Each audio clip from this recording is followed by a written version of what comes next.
अस्सलाम वालेकुम।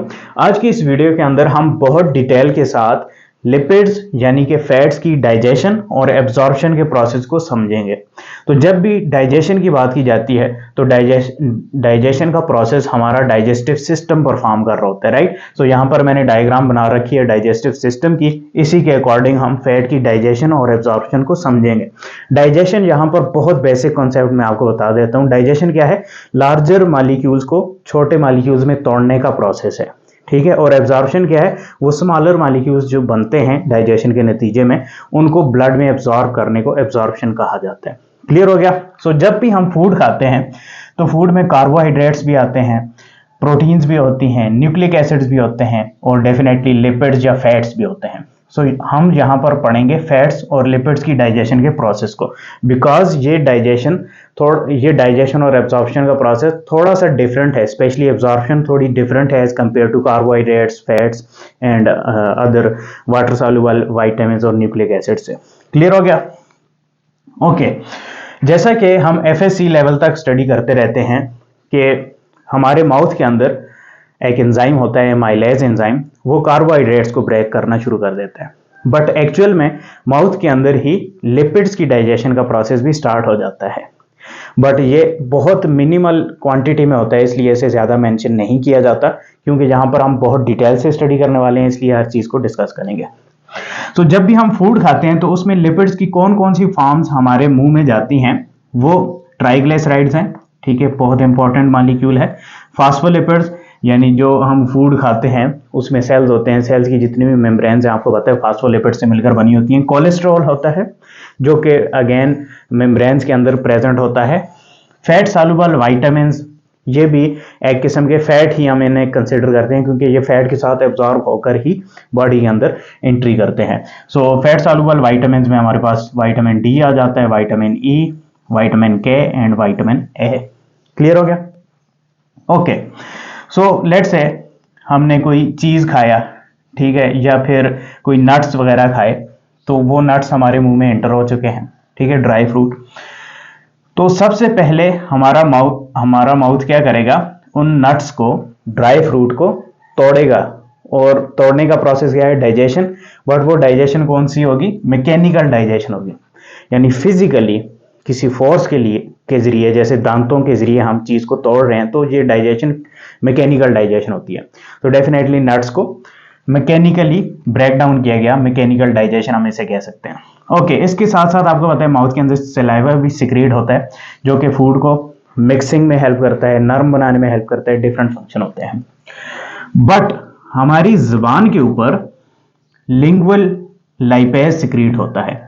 ये लाइपेज एंजाइम कहाँ से सिक्रीट होता है? जुबान के ऊपर ग्लैंड्स मौजूद होते हैं जिन्हें एबनर्स ग्लैंड कहा जाता है, यानी जुबान के ऊपर डिफरेंट टाइप की सेल्स के लेयर्स हैं, ठीक है, उनमें स्पेशल टाइप के ग्लैंड सेल्स हैं जिन्हें एबनर्स ग्लैंड कहा जाता है। और ये एबनर्स ग्लैंड क्या करते हैं? सिक्रीट करते हैं लाइपेज एंजाइम। और क्योंकि ये जुबान से सिक्रीट हो रहा है, इसलिए इस लाइपेज एंजाइम को लिंगुअल लाइपेज कहा जाता है। और लाइपेज एंजाइम नाम से आप समझ चुके होंगे, ऐसा एंजाइम होता है जो लिपिड्स की ब्रेक डाउन करता है। सो लाइपेज एंजाइम सिक्रीट होता है और ये बहुत लिमिटेड डाइजेशन करता है। लिमिटेड क्यों करता है?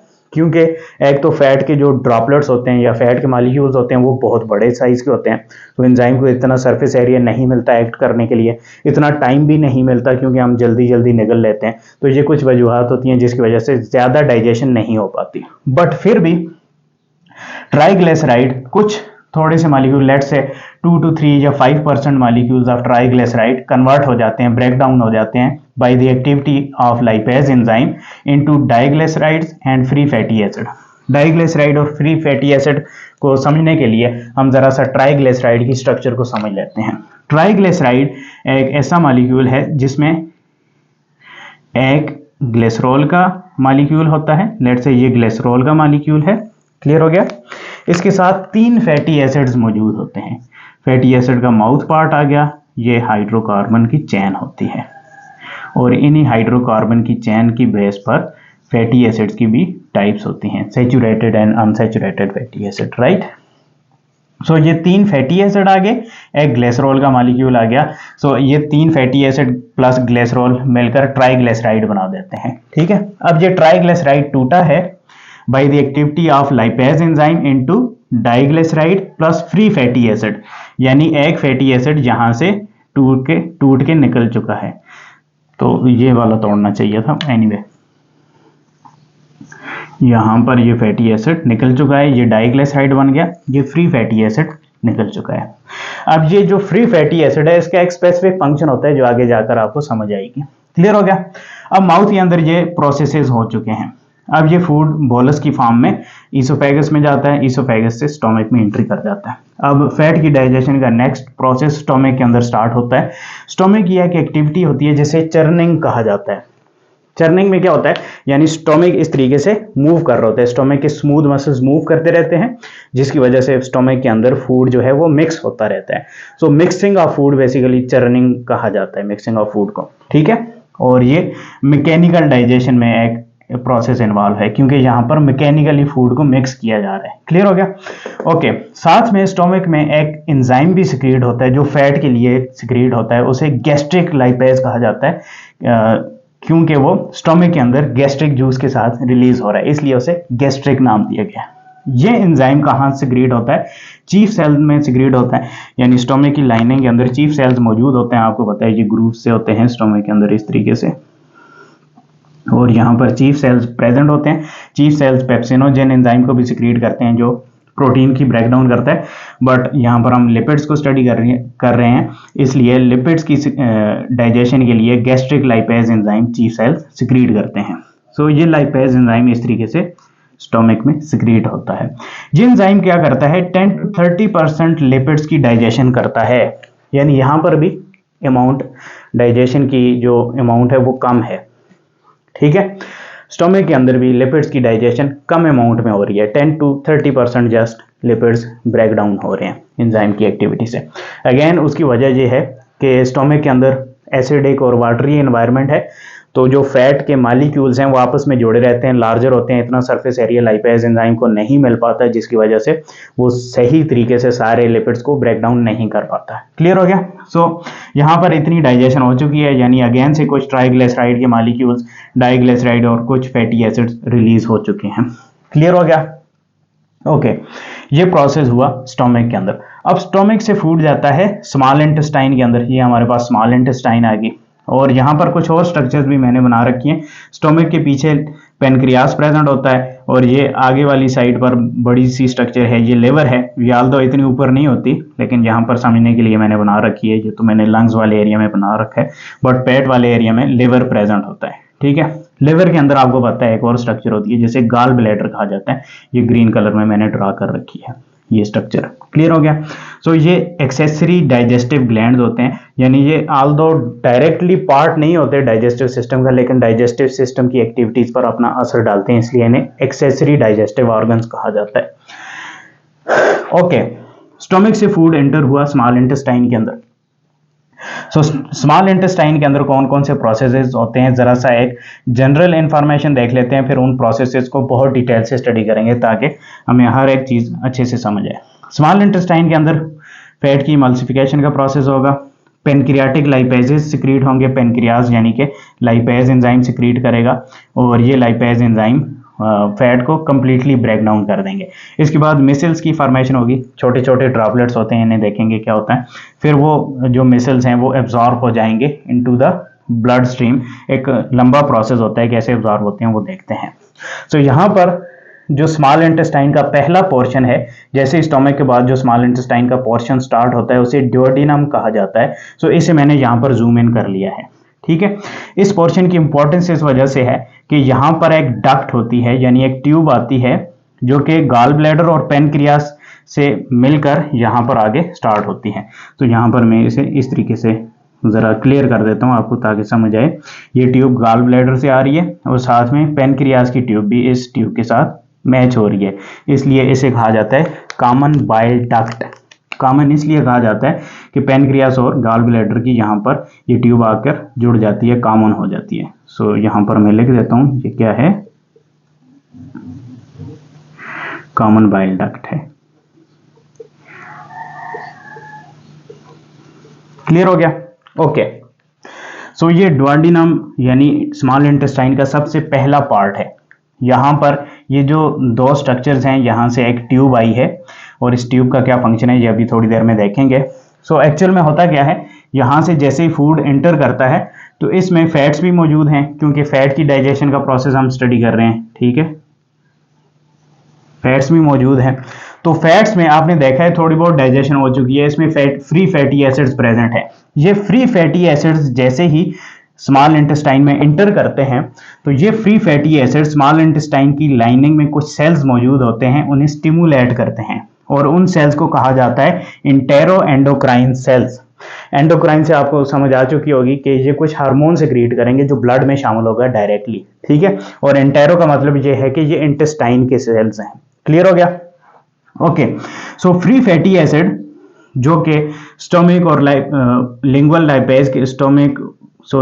लाइपेज और गैस्ट्रिक लाइपेज एंजाइम की एक्टिविटी से जो फ्री फैटी एसिड्स बने थे वो यहाँ स्मॉल इंटेस्टाइन में एंटर होते हैं। स्मॉल इंटेस्टाइन में एंटर होकर यहाँ पर लाइनिंग में कुछ सेल्स होते हैं जिन्हें एंटेरो एंडोक्राइन सेल्स कहा जाता है, इनको स्टिमुलेट करते हैं। ये सेल्स क्या करते हैं, इसके रिस्पांस में एक हार्मोन सिक्रीट करते हैं जिसे CCK यानी कोलिसिस्टोकाइनिन कहा जाता है।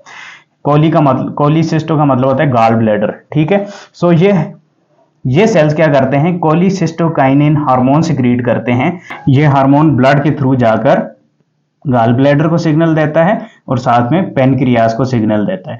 गॉल ब्लैडर को जैसे ही सिग्नल रिसीव होता है तो गॉल ब्लैडर क्या करता है, बाइल को सिक्रीट करता है।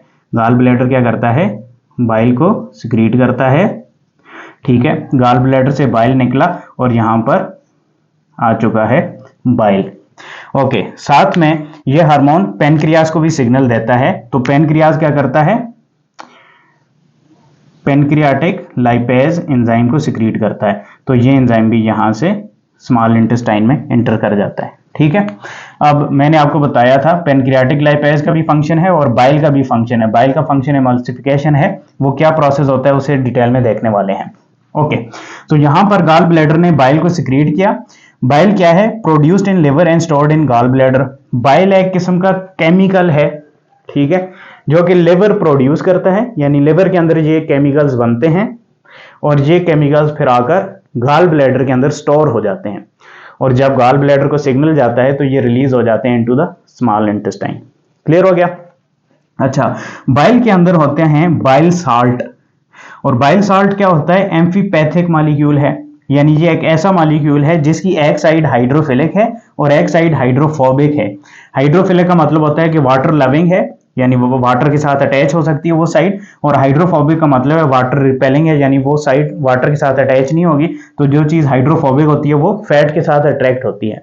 सो एक साइड फैट के साथ अटैच हो सकती है, दूसरी साइड वाटर के साथ अटैच हो सकती है। सो यही तो मेन पर्पस होना है बाइल सॉल्ट का या बाइल का, कि फैट को तोड़ना है।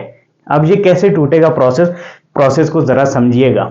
यहां पर ये फैट का लार्ज ड्रॉपलेट है जो स्मॉल इंटेस्टाइन में एंटर हो चुका है। अब इसकी एनालॉजी मैं आपको ऐसे दे सकता हूं कि आप वाटर बॉटल के अंदर जब ऑयल को डालते हैं तो ऑयल को ऐसे चेक करेंगे तो ऑयल छोटे ड्रॉपलेट्स में टूट जाएगा, ठीक है, लेकिन थोड़ी देर के बाद देखेंगे वो ऑयल के छोटे ड्रॉपलेट्स फिर आपस में जुड़ते जुड़ते ऊपर सरफेस में आ जाएंगे, यानी इकट्ठे होकर लार्ज ड्रॉपलेट्स बनते जाएंगे। क्लियर हो गया? सो स्मॉल इंटेस्टाइन में यही करना है कि जो फैट के ड्रॉपलेट्स हैं उनको छोटे पीसेस में ही रखना है ताकि वो जुड़े ना, क्योंकि वो जब जुड़ जाएंगे तो लाइपेज एंजाइम अपनी एक्टिविटी सही से परफॉर्म नहीं कर पाएगा, जो केस हमने स्टोमक और माउथ के अंदर देख चुके हैं। तो यहां पर ये लार्ज फैट ड्रॉपलेट है, ठीक है, लिपिड ड्रॉपलेट है, और इसके अंदर ट्राइग्लिसराइड्स भी हैं, फॉस्फोलिपिड्स भी हैं, कोलेस्ट्रॉल भी है, फैट सॉल्युबल विटामिन्स भी हैं। क्लियर हो गया? ओके, हमारी जो स्मॉल इंटेस्टाइन है उसके अंदर पेरिस्टालिसिस मूवमेंट हो रही होती है, ठीक है। स्टोमक के अंदर चर्निंग मूवमेंट है और स्मॉल इंटेस्टाइन के अंदर पेरिस्टालिसिस मूवमेंट, यानी मूव कर रही होती है।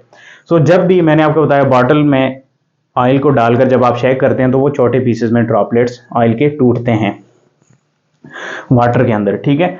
और स्मॉल इंटेस्टाइन में पेरिस्टालिसिस की मूवमेंट की वजह से water oil droplets smaller droplets में टूट जाते हैं। यहां पर फंक्शन परफॉर्म करते हैं बाइल साल्ट्स, क्योंकि बाइल साल्ट्स गॉल ब्लैडर से रिलीज हो चुके हैं। बाइल साल्ट की स्ट्रक्चर कुछ इस तरीके से होती है, एक साइड इसकी हाइड्रोफोबिक होती है, एक साइड हाइड्रोफिलिक होती है। यानी ये हाइड्रोफोबिक साइड फैट के साथ अटैच हो जाती है और ये वाली साइड वाटर के साथ अटैच हो सकती है। क्लियर हो गया? अच्छा, ये जैसे ही पेरिस्टालिसिस मूवमेंट से लार्ज फैट ड्रॉपलेट्स टूटे स्मॉल ड्रॉपलेट्स में इस तरीके से, तो ये बाइल साल्ट्स आकर उन स्मॉलर ड्रॉपलेट्स के इर्द गिर्द इस तरीके से अटैच हो जाते हैं। अब जब ये अटैच हो जाते हैं तो यहाँ पर वाटर लविंग साइट बाहर की तरफ है, तो अब ये वाटर लविंग साइट क्या करती है, दोबारा फैट्स को फैट के साथ जुड़ने नहीं देती। सो ड्रॉपलेट्स छोटे छोटे बन चुके हैं। तो इस प्रोसेस को कहा जाता है इमल्सिफिकेशन। क्या हुआ है, लार्ज फैट ड्रॉपलेट्स टूटे हैं इनटू स्मॉलर ड्रॉपलेट्स। कैसे टूटे हैं? सबसे पहले पेरिस्टालिसिस मूवमेंट की वजह से, और सेकंड फिर जो बाइल साल्ट्स थे, यानी बाइल के अंदर बाइल साल्ट्स प्रेजेंट थे, वो बाइल साल्ट्स आकर उन स्मॉलर ड्रॉपलेट्स के इर्द गिर्द अटैच हो चुके हैं। अब वो बाइल जो फैट के जो ड्रॉपलेट्स हैं वो दोबारा से अटैच नहीं हो सकते एक दूसरे के साथ, जिसकी वजह से वो छोटे रहेंगे। ठीक है, तो इस प्रोसेस को इमल्सिफिकेशन कहा जाता है। अब इमल्सिफिकेशन का प्रोसेस बहुत जरूरी था, क्योंकि इमल्सिफिकेशन के प्रोसेस के बाद अब लाइपेज एंजाइम को सरफेस एरिया मिल चुका है, ज्यादा एरिया मिल चुका है कि वो फैट को जाकर डाइजेस्ट कर सके, स्मॉलर पीसेस में तोड़ सके। लाइपेज क्या होता है? एंजाइम है, डेफिनेटली ये लिपिड को तोड़ता है। तो ये एक किस्म का सीजर मैंने बना रखा है, एक मॉलिक्यूलर सीजर है। ठीक है, so digestion with lipase and colipase. इसके साथ एक और एंजाइम भी होता है जिसे कोलीपेज कहा जाता है, जो बेसिकली लाइपेज एंजाइम को इन ड्रॉपलेट्स के साथ अटैच करवाने में हेल्प करता है। तो इन दोनों एंजाइम्स की कंबाइंड फंक्शन के साथ क्या होता है, ब्रेक होते हैं ये जो ट्राइग्लिसराइड्स हैं into glycerol plus fatty acid plus monoglyceride. यानी ये जो ट्राइग्लिसराइड था इसमें फैटी एसिड बन जाएंगे और मोनोग्लिसराइड यानी दूसरा फैटी एसिड भी यहाँ पर निकल गया। ठीक है, सो इस तरीके से फैटी एसिड फ्री पड़े हुए हैं और ये मोनोग्लिसराइड है, यानी ग्लिसरॉल के साथ एक फैटी एसिड अटैच है मोनोग्लिसराइड। कुछ मॉलिक्यूल्स ऐसे हो जाएंगे, कुछ ऐसे हो जाएंगे, कुछ ऐसे हो जाएंगे, और कुछ ग्लिसरॉल भी अलग हो जाएगा बाज के साथ से। ठीक है, ये ग्लिसरॉल भी। तो इस तरीके से छोटे कंपोनेंट्स बन चुके हैं। इसी तरीके से कोलेस्ट्रॉल और फास्फोलिपिड्स की ब्रेकडाउन भी होती है। यहाँ पर मेन फोकस हमारा ट्राइग्लिसराइड्स है, क्योंकि ये सबसे इंपॉर्टेंट है और ज्यादा अमाउंट में होते हैं। क्लियर हो गया? ये जो मैकेनिज्म है इसे हम कह सकते हैं ये पेनक्रियाटिक लाइपेज की एक्टिविटी है। ठीक है, सबसे पहला मैकेनिज्म स्मॉल इंटेस्टाइन के अंदर हुआ इमल्सिफिकेशन का। उसके बाद लाइपेज एंजाइम आकर इमल्सिफाइड हुए वे जो फैट के ड्रॉपलेट्स हैं उनके अंदर फैट को मोनोमर्स में तोड़ता है, यानी छोटे पीसेस में तोड़ता है। ट्राइग्लिसराइड को उसके ग्लिसरॉल और फैटी एसिड और मोनोग्लिसरॉल में तोड़ देता है। फास्फोलिपिड्स और कोलेस्ट्रॉल भी इसी तरीके से स्मॉलर पीसेस में टूट जाते हैं। क्लियर हो गया? अब इन स्मॉलर पीसेस को एब्जॉर्ब करवाना है ब्लड के अंदर, और ये एक लंबा प्रोसेस है। उसमें सबसे जो पहला स्टेप होता है उसे मिसिल्स फॉर्मेशन या माइसिल्स फॉर्मेशन कहा जाता है। माइसिल्स क्या है? बेसिकली ये जो स्मॉलर पार्टिकल्स हैं, ठीक है, आफ्टर डाइजेशन, इमल्सिफिकेशन के बाद जो लाइपेज के जरिए डाइजेशन होती है, उसके बाद ये जो स्मॉलर पार्टिकल्स बने हैं फैट्स के, ये भी यहाँ पर मैंने ड्रॉपलेट्स की फॉर्म में रिप्रेजेंट किए हैं, यानी ये छोटे छोटे ड्रॉपलेट्स हैं। तो इन ड्रॉपलेट्स को जब हम जूम इन करते हैं तो हमें पता चलता है कि इसमें कोलेस्ट्रॉल भी है, फैटी एसिड भी है और मोनोग्लिसराइड भी है, विटामिन ए, डी, के, ई एंड फास्फोलिपिड्स, ये डिफरेंट स्मॉलर पीसेस हैं। अब इन पीसेस के इर्द गिर्द भी बाइल साल्ट्स अटैच हो चुके हैं, क्योंकि बाइल साल्ट्स का होना जरूरी है ताकि ये छोटे मॉलिक्यूल्स ट्रेवल कर सकें। क्योंकि बाइल साल्ट्स हटेंगे ये मॉलिक्यूल्स आपस में भी जुड़ना शुरू हो जाएंगे, अगेन से लार्जर ड्रॉपलेट्स बनते जाएंगे। सो बाइल साल्ट्स इन्हें कहीं पर भी नहीं छोड़ते। तो ये बाइल साल्ट्स जुड़े हुए हैं और साथ में ये जो फैट के मॉलिक्यूल्स हैं ये अपने मोनोमर्स में टूट चुके हैं, यानी इनकी डाइजेशन हो चुकी है। तो डाइजेशन के बाद का जो ड्रॉपलेट होता है और उसके इर्द गिर्द ये जो बाइल साल्ट्स अटैच होते हैं, इस कॉम्बिनेशन को मिसिल्स कहा जाता है। ठीक है, सो ये जो मिसिल्स होते हैं ये मूव करते हैं स्मॉल इंटेस्टाइन के अंदर। ठीक है, और मूव करते करते आपको पता है स्मॉल इंटेस्टाइन की लाइनिंग के अंदर सेल्स होते हैं जिनका काम होता है एब्जॉर्प्शन करना, और इन सेल्स को कहा जाता है एंटेरोसाइट्स। ठीक है, यानी कि यहाँ पर तो मैंने एक स्पेशल सेल्स लिखे थे ना, मोस्टली ये जो सेल्स होते हैं ये कौन से होते हैं? एंटेरोसाइट्स होते हैं, इस तरीके से मोस्टली। ठीक है, ये एंटेरोसाइट्स होते हैं। सो डाइजेशन के बाद जो मिसिल्स हैं या माइसेल्स हैं जो बने हैं वो इस तरीके से जैसे ही आगे ट्रेवल करते हैं तो ये इंटेरोसाइट्स के अंदर एब्जॉर्ब हो जाते हैं। कैसे एब्जॉर्ब होते हैं? अब इन ड्रॉपलेट्स के इर्द गिर्द ये बाइल साल्ट्स अटैच हैं, लेकिन जैसे ही ये सेल्स के पास आते हैं, इन्हें लेकर आते हैं, ये मिसल इस सेल के पास आते हैं, तो आपको पता है सेल की जो मेम्ब्रेन है वो फास्फोलिपिड से मिलकर बनी होती है। सो फास्फोलिपिड क्या है बेसिकली, यानी इसकी फास्फोलिपिड की मेम्ब्रेन की ये खूबी है कि इसके अंदर से छोटे फैट के मॉलिक्यूल्स डिफ्यूज इन हो सकते हैं, क्योंकि फैट को ये रिपेल नहीं कर रही, ठीक है, ये फैट लविंग है हम कह सकते हैं। सो फास्फोलिपिड की मेम्ब्रेन से ये डिफ्यूज इन कर जाते हैं, ठीक है। बट ये बाइल साल्ट जो है, इसके दो पार्ट हैं, एम्फीपैथिक है, ये मॉलिक्यूल है, तो ये एंट्री नहीं कर पाता, ये बाहर ही रह जाता है, ठीक है। तो यहां पर इन्हें मैं रेज कर देता हूं, ठीक है। ये बाइल साल्ट्स बाहर ही रह चुके हैं और बाकी जो फैट्स टूटे थे, लेट्स से ये कोलेस्ट्रॉल आ गया और ये यहाँ पर ट्राइग्लिसराइड, फिर फैटी एसिड आ गया, फिर वाइटामिन आ गए, फिर फास्फोलिपिड, ये सारे डिफ्यूज इन कर चुके हैं और जो बाइल साल्ट्स थे वो बाहर ही हैं। ये बाइल साल्ट्स फिर इंटेस्टाइन में आगे मूव करते जाते हैं, मूव करते करते इंटेस्टाइन का इलियम पार्ट आता है, ये लास्ट पार्ट जो है इसे इलियम कहा जाता है। इलियम पार्ट में जाकर ये दोबारा से सेल्स के अंदर एब्जॉर्ब हो जाते हैं और सेल्स के अंदर एब्जॉर्ब होने के बाद ये दोबारा से ब्लड के थ्रू होते हुए लिवर में जाते हैं, लिवर से ये गाल ब्लैडर में दोबारा से स्टोर हो जाते हैं। बट इस प्रोसेस में तकरीबन 5% जो बाइल साल्ट हैं वो लॉस भी हो जाते हैं इनटू द पूप, यानी पखाने में चले जाते हैं। क्लियर हो गया? सो इस तरीके से bile salts again and again use होते रहते हैं। ओके, अब हमारे जो फैट के मोनोमर्स हैं वो इंटेरोसाइट्स के अंदर इंटर हो चुके हैं। इंटेरोसाइट्स मैंने आपको बताया इंटेस्टाइनल एपिथेलियल यानी लाइनिंग के जो सेल्स हैं और इनका काम होता है एब्जॉर्प्शन करना। यही इन्हीं सेल्स के अंदर से कार्बोहाइड्रेट्स के जो मोनोमर्स हैं और अमीनो एसिड्स वगैरह भी इंटर कर रहे होते हैं। सो ये वाला जो प्रोसेस है, स्टेप है मिसल्स के बाद, इसे एब्जॉर्प्शन इनटू इंटेरोसाइट्स हम कह सकते हैं। सो यहाँ पर जैसे ही ये मोनोमर्स एंटर होते हैं तो सेल के अंदर अगेन से फैटी एसिड्स और ग्लिसरॉल जो हैं ये आपस में मिलकर ट्राइग्लिसराइड बना देते हैं और बाकी जो मॉलिक्यूल्स हैं वो वैसे ही पड़े होते हैं। वो मॉलिक्यूल्स जैसे ही जुड़ते हैं, ट्राइग्लिसराइड बनते हैं, तो ये इंटर हो जाते हैं into the endoplasmic reticulum, specially smooth endoplasmic reticulum, और स्मूथ एंडोप्लाज्मिक रेटिकुलम से गोल्जी बॉडी में जाते हैं और ये दोनों स्ट्रक्चर्स क्या करती हैं, इनके इर्द गिर्द मेम्ब्रेन को ऐड कर देती हैं, यानी अगेन से एक मेम्ब्रेन बाउंडेड स्ट्रक्चर के अंदर फैट्स को लपेट लेती हैं, क्योंकि फैट्स अगेन से ब्लड के अंदर ट्रेवल फ्रीली नहीं कर सकते, उनको एक कैरियर चाहिए। सो एक कैरियर प्रोटीन हम कह सकते हैं कि लाइपोप्रोटीन का जो पार्टिकल है वो आकर इनके इर्द गिर्द मौजूद होता है। सो यहाँ पर क्या हुआ, फॉर्मेशन ऑफ काइलोमाइक्रोन हुआ, यानी कि ये जो फैट्स के मॉलिक्यूल्स हैं ये एंडोप्लाज्मिक रेटिकुलम और गोल्जी बॉडी से होकर जब निकलते हैं तो इन मॉलिक्यूल्स को काइलोमाइक्रोन्स कहा जाता है। काइलोमाइक्रोन्स की खूबी ये होती है कि ये फैट को कवर कर लेते हैं with phospholipids and protein coat.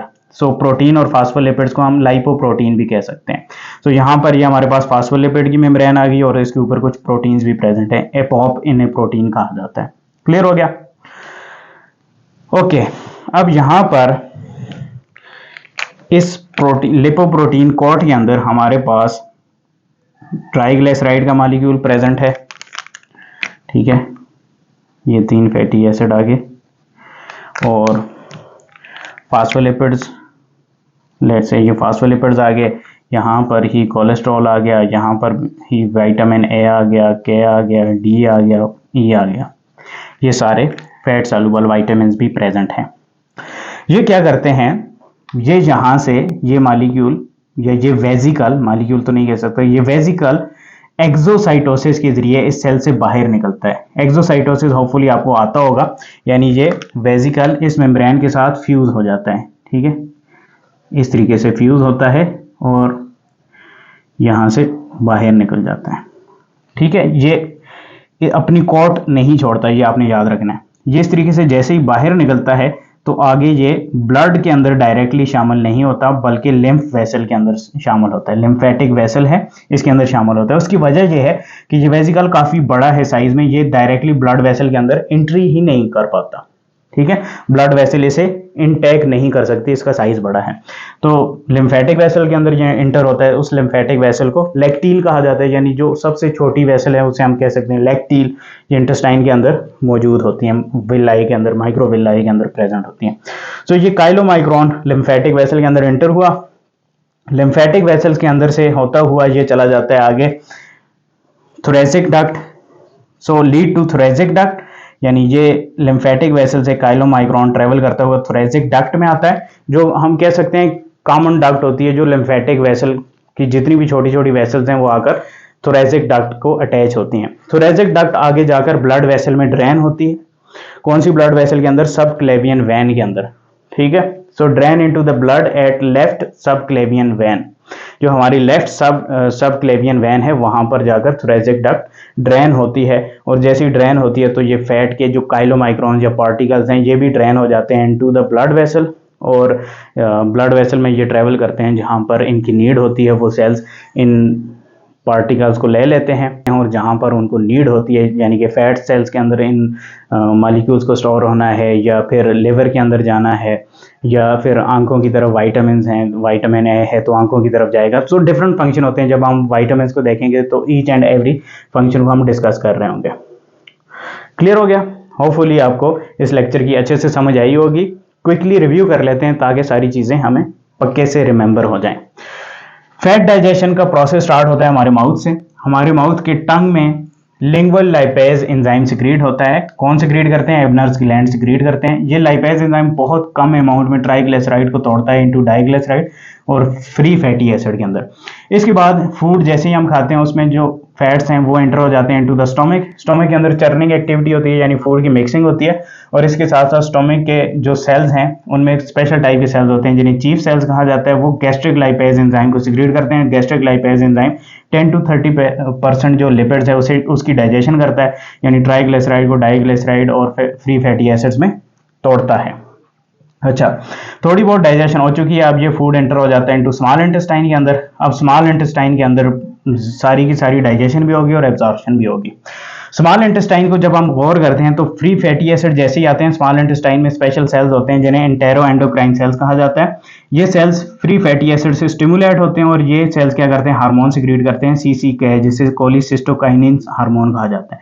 ये हार्मोन जाता है into gall bladder, gall bladder को स्टिमुलेट करता है और गॉल ब्लैडर अपना बाइल सिक्रीट करता है इनटू द स्मॉल इंटेस्टाइन, और साथ ही ये हार्मोन जाता है और पेनक्रियास को भी स्टिमुलेट करता है। पेनक्रियास पेनक्रियाटिक लाइपेज एंजाइम को सिक्रीट करता है इनटू द स्मॉल इंटेस्टाइन। तो ये दोनों एंजाइम्स और बाइल सिक्रीट होते हैं स्मॉल इंटेस्टाइन के अंदर, और ये स्मॉल इंटेस्टाइन के अंदर अपना रोल प्ले करते हैं।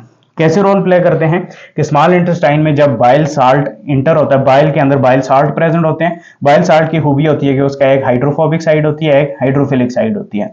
हाइड्रोफोबिक साइड फैट के साथ अटैच हो सकती है और हाइड्रोफिलिक साइड इसको वाटर में ट्रेवल करवाने में हेल्प करती है। सो फैट के जो लार्जर पार्टिकल्स हैं, जब पेरिस्टालिसिस मूवमेंट होती है स्मॉल इंटेस्टाइन के अंदर, तो ये पार्टिकल्स स्मॉलर पार्टिकल्स या स्मॉलर ड्रॉपलेट्स में टूटते हैं। जैसे ही स्मॉलर ड्रॉपलेट्स में टूटते हैं तो बाइल साल्ट आकर इनको ऑक्यूपाई कर लेता है, चारों तरफ से हर साइड से ऑक्यूपाई कर लेता है।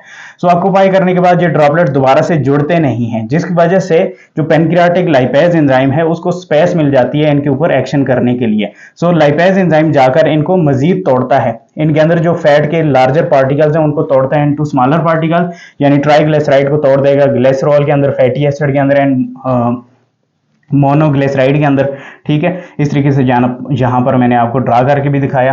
ठीक है, ये स्मॉलर पार्टिकल्स जो हैं इनके इर्द गिर्द भी फिर बाइल साल्ट्स प्रेजेंट होते हैं, और जब इन मोनोमर्स के इर्द गिर्द बाइल साल्ट प्रेजेंट होते हैं तो उन ड्रॉपलेट्स को हम मिसल्स कहते हैं। तो ये जो ड्रॉपलेट्स हैं इसको जूम इन करके मैंने यहाँ पर ड्रा कर रखा था। तो ये मिसल्स की फॉर्मेशन बनती है। अब ये मिसल्स मूव करते हैं स्मॉल इंटेस्टाइन में। स्मॉल इंटेस्टाइन में मूव करने के बाद जैसे ये एंटेरोसाइड के इर्द गिर्द पहुंचते हैं तो एंटेरोसाइड के अंदर ये जो बाइल साल्ट है ये अलग हो जाते हैं, और यहाँ पर इनके अंदर के जो इंग्रेडिएंट्स हैं वो सेल के अंदर एंट्री कर जाते हैं थ्रू डिफ्यूजन। ठीक है, आसानी के साथ मूव कर जाते हैं ये मोनोमर्स। और ये जो बाइल साल्ट्स होते हैं ये अगेन से स्मॉल इंटेस्टाइन से एब्जॉर्ब होते हैं। स्मॉल इंटेस्टाइन के पोर्शन इलियम से एब्जॉर्ब होकर दोबारा से लिवर में जाते हैं, लिवर से गॉल ब्लैडर में आकर स्टोर हो जाते हैं, और इसी दौरान ये 5% लॉस्ट भी हो जाते हैं, खत्म भी हो जाते हैं। ठीक है, सो ये एंटेरोसाइड के अंदर जैसे ही फैट्स के मॉलिक्यूल्स एंटर होते हैं, इसमें जो मोनोग्लिसराइड्स हैं और फैटी एसिड्स हैं ये आपस में जुड़कर अगेन से ट्राइग्लिसराइड बना देते हैं, और साथ में बाकी जो फैट्स हैं ये एंडोप्लाज्मिक रेटिकुलम के अंदर जाते हैं और फिर गोल्जी बॉडी में जाते हैं। वहां से जब निकलते हैं तो इनके ऊपर एक मेम्ब्रेन प्रेजेंट होती है जिसे फास्फोलिपिड मेम्ब्रेन कहा जाता है, और उसके ऊपर प्रोटीन भी प्रेजेंट होती है। सो लिपोप्रोटीन के एक लेयर में ये लिपटे हुए निकलते हैं। इस स्ट्रक्चर को काइलोमाइक्रोन कहा जाता है। काइलोमाइक्रोन फिर इन सेल से एक्सोसाइटोसिस के प्रोसेस से निकलती है, और ये काइलोमाइक्रोन्स इंटर कर जाते हैं इनटू द लैक्टील जो कि एक लिम्फेटिक वेसल है, और ये ब्लड में शामिल नहीं होते। उसकी वजह यह है कि ब्लड के अंदर स्पेस नहीं होती कि इन मालिक्यूल्स को एंट्री दे सके। सो ये मालिक्यूल्स लिम्फेटिक वेसल से ट्रेवल करते हुए थोरेसिक डक्ट में जाते हैं, थोरेसिक डक्ट से ये ब्लड वेसल के अंदर एंटर कर जाते हैं सब क्लेवियन वैन के अंदर, ठीक है, और वहां से फिर बॉडी में जहां पर भी इनकी नीड होती है यूटिलाइज कर दिए जाते हैं। होपफुली बहुत डिटेल से मैंने समझाई, आपको समझ आई होगी। मिलते हैं नेक्स्ट वीडियो में, तब तक के लिए मुझे इजाजत दें। शुक्रिया, अल्लाह हाफिज।